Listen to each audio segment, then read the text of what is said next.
ஸ்ரீசாய் சச்சரிதம் நூலை தமிழில் மொழிபெயர்த்து எழுதியவர் சொக்கலிங்கம் சுப்பிரமணியம் அவர்கள்.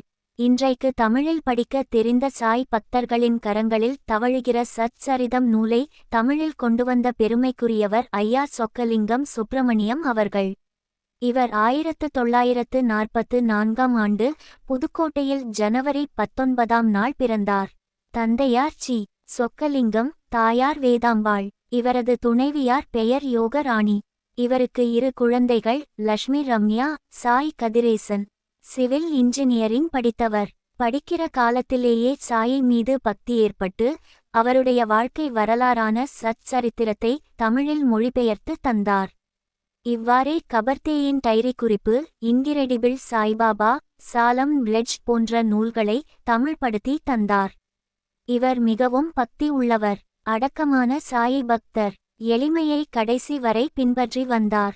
திருவலஞ்சொழியில் உள்ள சாய்பாபா ஆலயம் மற்றும் அறக்கட்டளை உருவாக்குவதில் முக்கிய பங்கு வகித்தவர். தான் பிறந்த அதே நாளில் ஜனவரி 19, 2024 அன்று அமெரிக்காவில் தனது பிள்ளையுடன் தங்கியிருந்த நிலையில் காலமானார். அவருக்கு வயது 80. இவரது ஆன்மா ஷாயின் திருவடிகளில் இளைப்பாரும். ஜெய் சாயிநாதாய நம.